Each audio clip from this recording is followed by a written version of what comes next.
Drum roll, please. How times have changed. Emma Goldman, exiled as a dangerous anarchist 15 years ago, is back again on a 90-day permit. No longer the fiery red Emma, she seems considerably tamed as she faces the reporters. I'm delighted to be back in the United States, my hunting ground of 35 years. The country where I had my innings in the social and economic struggle, and where I decided to devote myself to the presentation of anarchism as social philosophy which aims at the emancipation, economic, social, political, and spiritual of the human race.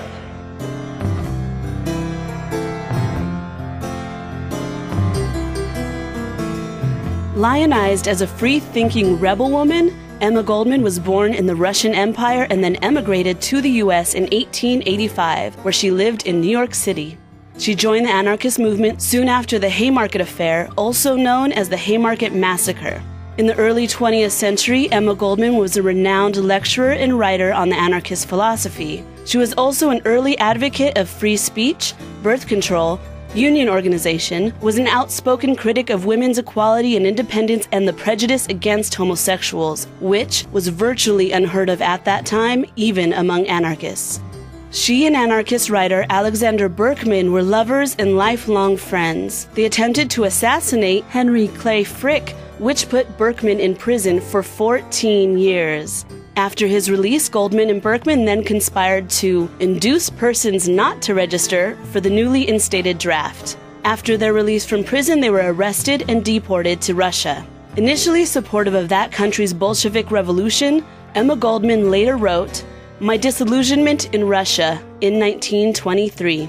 Alexander Berkman went on to produce the classic exposition of anarchist principles, Now and After, the ABC of Communist Anarchism.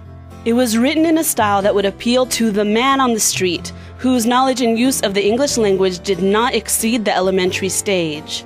In 1936, unable to endure the pain of 2 unsuccessful prostate operations and having to rely on the financial help of friends, he later committed suicide.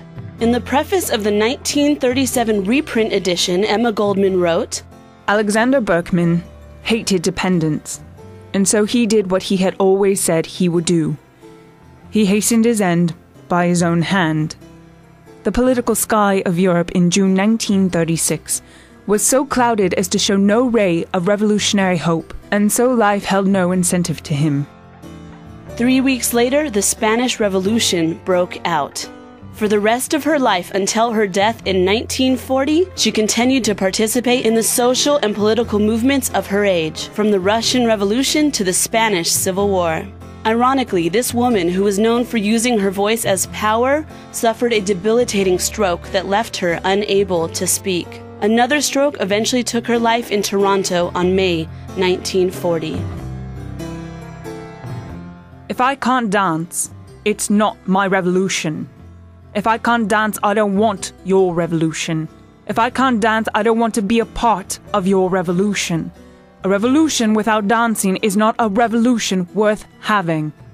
If there won't be dancing at the revolution, I'm not coming.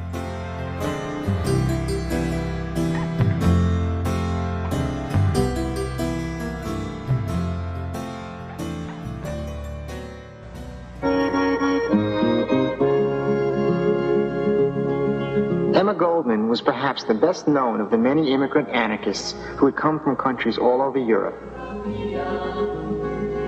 Italians, Russians, Germans, and Spaniards had been converted to the ideas of anarchism, first preached by the Russians Michael Bakunin and Peter Kropotkin. The immigrant anarchists envisioned a world without leaders, a system of mutual aid made up of interlocking federations and communes. The anarchists hoped their persistent educational efforts would pay off when the working classes would spontaneously rise up and overthrow their oppressors. These immigrants created a whole self-contained culture with their own schools, colonies, newspapers, and publications.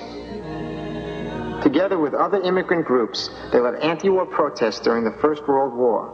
and were active in fighting the rising tide of fascism during the 1930s and 40s. And they were also the prime targets of government repression, earmarked for wholesale arrests, deportation, and lifelong harassment.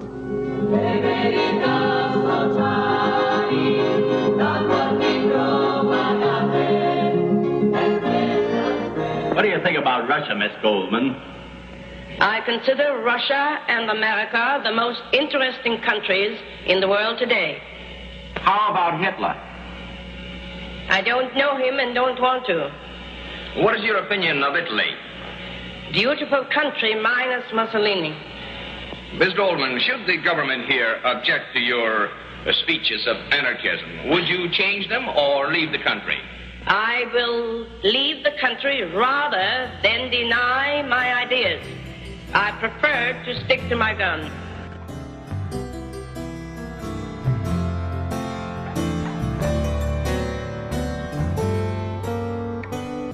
This is Soul Rebel Lulu Kornspan reporting for Anahi Bustillos, who wrote that piece but is currently held hostage. No need to call the authorities. She can hold her own.